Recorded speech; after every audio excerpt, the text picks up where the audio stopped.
The Night Visitor. After a long and exhausting work week, I decided to escape the city as usual and retreat to my small cabin in the woods. It stood alone, surrounded by trees, my personal sanctuary. I loaded my car with groceries and a few personal belongings before heading out. By the time I arrived, the sun had already begun to set.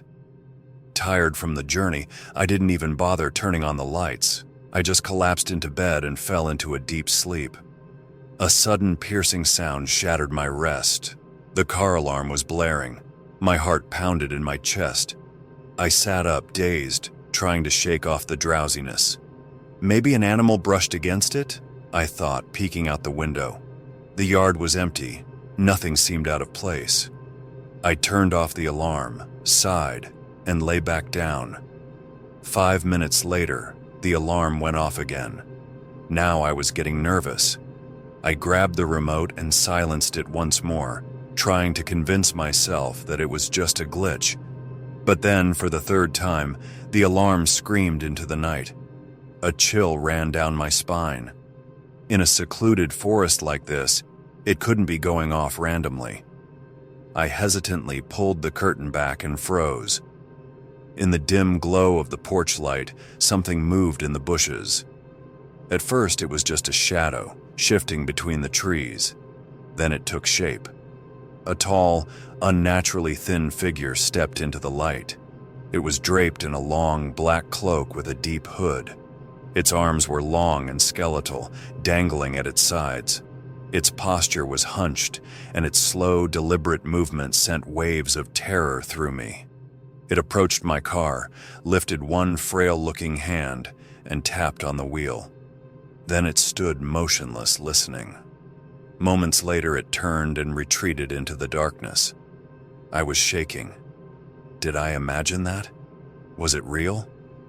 My mind raced, but the fear gripping my body assured me this was no dream.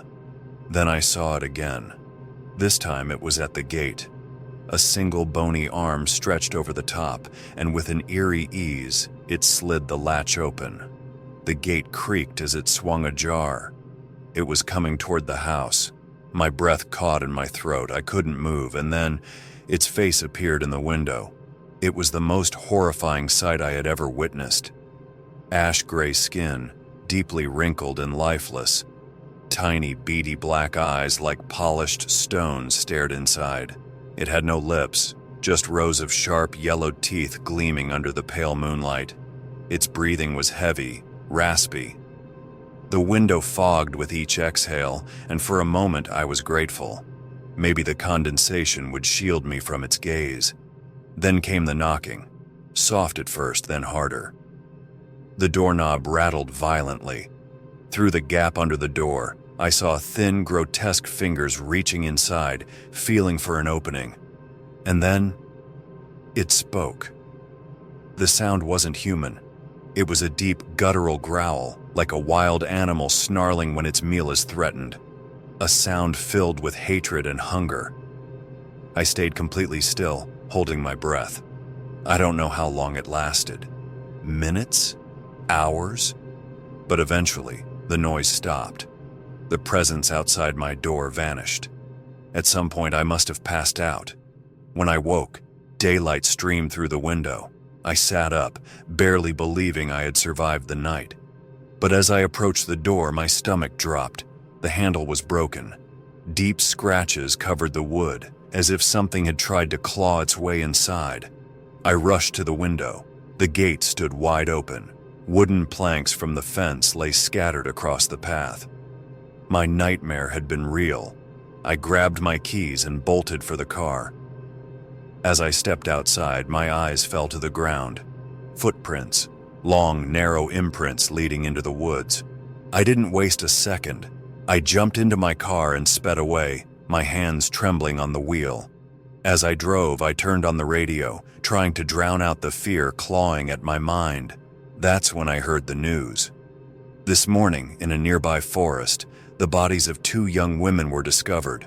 Their remains were mutilated and dumped in the swamp. My breath caught in my throat. It found someone else. Thank you for watching this story.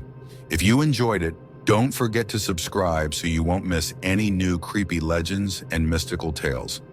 There's a lot more to come, so stay tuned and be ready for more encounters with the unknown. Look out for the next story.